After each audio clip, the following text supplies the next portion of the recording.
Assalamu alaikum everyone and welcome to a brand new episode of Natitude. And yes, this is Alamdar. Like, share, comment and subscribe. उसी तरह हम शुरू होते हैं और हम ग्रो करते हैं. But आज का topic is going to be very interesting because we're going to talk about the fact के life or death. Because life has to be beautiful because जब death आती है तो obviously it makes it more beautiful. Because अगर मैं chocolate खाना शुरू हो जाऊँगा और दबा के एक ही वक्त में खाता रहूँगा एक point पे अगर मैं कहूँगा मैंने नहीं खाने. So we're going to talk more about life, death and relationships. And I think the wisdom will surely come from Nadeem. And like I always say, here we go. अस्सलाम वालेकुम नाज़रीन, नेजिट्यूड के नए एपिसोड के साथ दोबारा हाजिर खिदमत हैं. Assalamu alaikum everybody. आगाज़ में एक छोटी सी गुलों में रंग भरे बादे नौ बहार चले भी आओ के गुलशन का कारोबार चले. जिंदगी के कारोबार तो चलते रहते हैं लेकिन मसला ये है नहीं चलती रहती. जिंदगी जो है ना कभी किसी की अनटाइमली ख़त्म हो जाती है. अभी पिछले दिनों मेरे एक बड़े अजीज़ दोस्त हैं, उनकी सिस्टर की डेथ हो गई तो अचानक मुझे ख्याल आया जिंदगी पे. मैं एब्सोल्युटली अभी भी यही सोचा था कि how time basically wins in every aspect. But reality check में I was listening to this interview तो कियानू रीव्स से इसने पूछा what do you think happens when we die. कहता है I honestly don't know what truly happens when we die but I know we leave a lot of sad people behind, specifically those in our relationship and those close to us and those who love me, which is the truth. तो मैंने सोचा कि let's talk about not only the truth. इसमें दो तीन तरह की चीज़ें बंदा छोड़ के जाता है. मैंने जो ऑब्ज़र्व किया ना कि बाज़ दफ़ा इंसान की पूरी ज़िंदगी गुजर जाती है और वो उसको जो रिकग्निशन मिलनी चाहिए ज़िंदगी के दौरान ही जी वो उसको मिल ही नहीं पाती बेचारे को. और वो उसकी डेथ के बाद उसको मिलती है. एक ये भी लोग होते हैं सर, यही तो मसला है कि सारे बेचारे ना जब वो चले जाते हैं जब चले जाते हैं तो फिर उनकी कदर होती है कि क्या बात है. तो सर अगर आपने टेकन फॉर ग्रांटेड ले लेते हैं हमेशा. तो मैं आपको पता नहीं कदर करो मेरी कला की. मैं क्यों कहता हूँ तुमने कहीं जाना है? नहीं मैंने कहीं बट मैं वैसे बट द ट्रूथ. फिर जो कुछ लोग होते हैं जो बहुत ही अजीज होते हैं जिनके बगैर हमारा गुजारा नहीं होता, बातचीत रहती है, अगर वो चले जाए तो बड़ा दुख होता है. जिस तरह मेरे कुछ एक दोस्त बड़े अजीज़ थे जिनके साथ इसी घर में इसी कमरे में आई थिंक तकरीबन हर रोज़ हम मिलते थे. उनकी बड़ी अनटाइमली डेथ हो गई और I miss him a lot every day every तो आपकी बेस्ट फ्रेंड वाली बात है. he was Hunaid was my just like a brother. Absolutely. And he was telling me the other day, आप बता रहे थे यार हुनैद के साथ आप नॉर्मल गपशप चल रही है सब कुछ है, आप ऊपर जाते हैं एंड आपको उसका लास्ट वेव हुनैद भाई का नहीं भूला. Yeah, the last time I met him actually हम सारा दिन घूमने के बाद उसकी यूनिवर्सिटी गए and he खाना खाने के बाद he came down to say me goodbye और वो last goodbye था. His last wave was like this and I didn't know that that was the last wave. And after a few days, after 4-5 days, he died in Karachi. Right.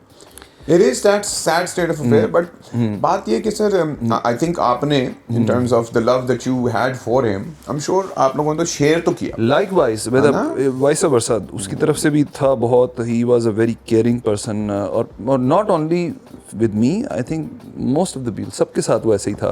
लेकिन मेरे साथ उसका थोड़ा सा bond कुछ ज़्यादा ही था. Right. उसकी वजह से कि हम इस्लामाबाद में दोस्तों की बहुत कमी थी तो हम लोग जो थे तकरीबन हर रोज़ ही मिलते थे, गप्पे लगाते थे, अपने मसाइल बताते थे एक दूसरे के. और कोई उसमें कोई स्ट्रिंग्स अटैच नहीं थी, कोई कारोबार का कोई मसला नहीं था, कुछ भी नहीं था.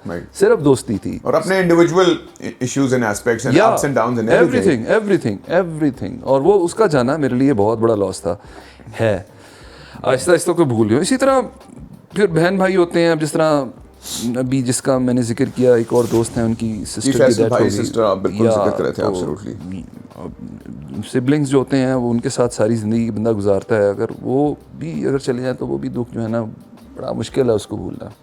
माँ बाप का अपना है, माँ बाप को भी बंदा नहीं भूल सकता. वो तो सर आई थिंक कि मैंने हो सकता है कि अपने माँ बाप को उनकी ज़िंदगी में उतना जो है ना मिला हूँ जितना बाद में मिला हूँ. Every day every night I meet them in my dreams. और मैं there is hardly any day जब मैं अपने माँ बाप से ना मिला हूँ ख्वाबों में.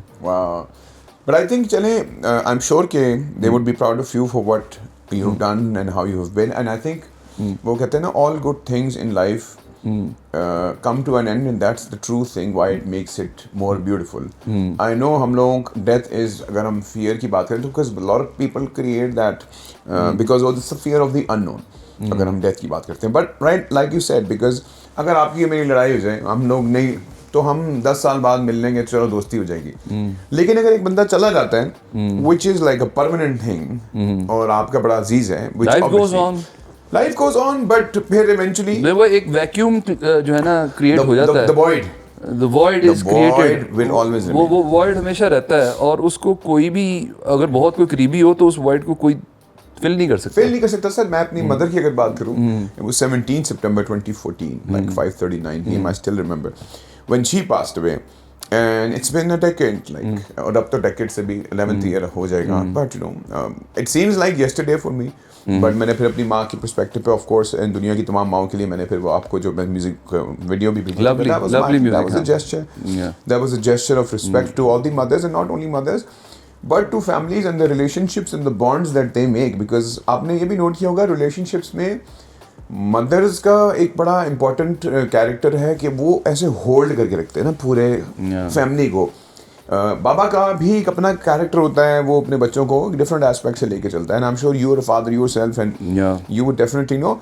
बट ये वॉइड जो है ना, the unconditional love void, because ये तो अनकंडीशनल लव है फ्रॉम देम, यानी कि आप कुछ भी कर लो ना, माँ तो फिर भी कहेगी चल बेटा मेरा बेटा है. माँ का सबसे ज्यादा अनकंडीशनल होता है, सबसे ज्यादा absolutely, and there is no match to it.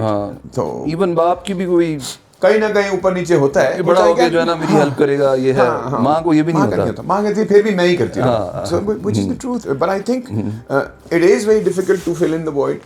या आपकी वाली बात है, वो void will always remain. तो असल में जो क्रक्स ऑफ द मैटर ये है कि जब तक आपके रिश्ते, आपके दोस्त आपके पास हैं, आपके साथ हैं, उनको वैल्यू करें, उनके साथ while they're alive. बाद में जो है ना वो याद करने का फ़ायदा तो चलो अपनी जगह पे, लेकिन वो जो आप मोमेंट्स मिस कर जाएंगे खुशियों के, केयर के, और वो मिस ना करें. अभी से ही जो है ना, अपने किसी को आपने अगर कुछ अरसे से फ़ोन नहीं किया, बात नहीं की, तो कर लें.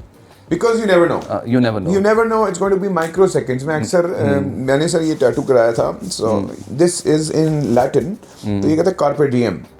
तो carpe diem for all those, it's Latin called seize the moment, seize the day. तो basically what it tells is कि इस पल में जियो.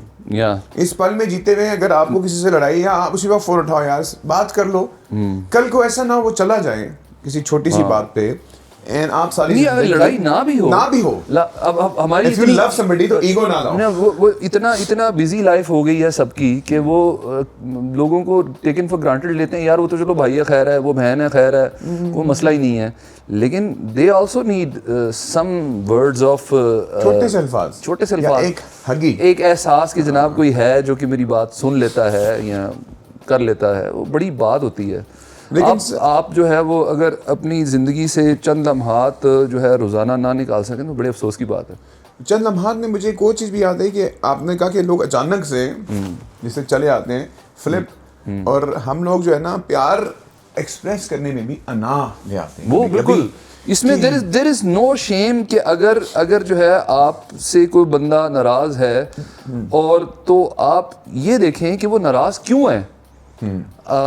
You try to understand that person कि उसकी नाराज़गी किस वजह से है, और try to be him कि वो समझें कि आप वो नाराज़ क्यों है. अगर जिस तरीके से सोच रहे हैं किस वजह से ना, कोई हो सकता है कोई जेन्युइन रीज़न हो जिसकी वजह से नाराज़ हो, तो उसकी नाराज़गी को ख़त्म कर दें. बिल्कुल सही. और आप अगर इस चक्कर में रहेंगे जी कि वो नाराज़ है, वो मुझ पर गुस्से हुआ था तो उसने ही मुझे मनाना है, इस चक्कर में ना रहें. पहल जो करेगा वो बड़ा बन जाएगा. सर लेकिन एक और भाई मुझे बताएं, यहाँ पे फिर ईगो भी तो है ना इंसान. तो वही ना, ईगो को आना ही नहीं चाहिए बीच में. प्यार में ईगो तो कहाँ है? प्यार में अगर ईगो तो वो तो प्यार ही ना. बिल्कुल नहीं आना चाहिए, ईगो को तो आना ही नहीं चाहिए. सर कुर्बानी देना कहते हैं ना, सैक्रिफाइस. हम सैक्रिफाइस की बात करते हैं, हम रिलीजियस पर्सपेक्टिव पे चलो जी हम बकरे भी ज़बह कर लेंगे, फलाना कर लेंगे. द एथिक्स या जो टीचिंग है हमारे रिलीजियस पर्सपेक्टिव पे, एक सिंपल सा अगर आप अपना ईगो का इशू बना दें कि पहल किसने करनी है, अगर इस बेस पे जो है ना आप एक दूरी जो है जो कि 1 मिनट में दूर हो सकती है उसको 10 साल में खींच लेंगे, तो वो तो बड़ी ज्यादती है यार. आई थिंक वो आपके अपने साथ भी जाती है। हाँ, सही बात है। इन द लॉन्ग रन देखें, आई थिंक दुनिया में सबसे गाजा अपनी अना को मार के अना। सिर्फ वो 1 मिनट अगर आप जो है ना छोटे बन जाएं, वो छोटे नहीं बनते एक्चुअली, वो बड़े बने होते हैं आप। सर एब्सोल्युटली, और बड़े, और उसके बाद पीपल ऑटोमेटिकली फिर आपको आपकी बड़ाई से उनकी तरफ से और प्यार मिलता है। मैक्सिमम क्या होगा, वो आप उनको फोन करेंगे, वो फिर भी वो सब कि मैंने नहीं बात करनी, मैक्सिमम पर आप एक अपॉलॉजी का मैसेज कर सकते हैं मैक्सिमम, कि एटलीस्ट कल को आपको रिग्रेट ना हो। देखिए sir, regret, okay, so this is something that I read कि when a person is passing away and stuff, last moment पे आता है, वो सर ये सोचता है कि यार मुझे कोई रिग्रेट तो नहीं। रिग्रेट है ना सर, अगर मैं किसी प्यार करने वाले काश मैंने उसके साथ ये एकदम काश ये किया होता, और अच्छा अगर कर ही दिया था तो काश मैंने माफी मांग ली होती। ये माफी मांगना भी एक अना पे आ जाती है बात sir. But I think humans को बट सर बात ये है कि इंसान कैसे अपने आप को इतने आसानी से, तो आपको पता है ह्यूमन नेचर इज थोड़ी बस अपनी मैं को ख़त्म करना है, और वो जो है ना अपनी मैं को भूल के जो है ना रिश्ते जो है ना वो जोड़ने के लिए अपनी मैं को ख़त्म करना पड़ेगा कि मैं नहीं होता, हम होता है, सब कुछ होता है। यहाँ पे हम आपसे इजाज़त लेते हैं और अगली एपिसोड में किसी और मौजू पे गुफ्तगू करेंगे। Thank you, bye bye. Alright, Janab, so this was the episode of Natitude in terms of life, death and relationships. Please do like, share, comment and subscribe. Till then, apna khayal rakhiyega. All the best. Allah Hafiz.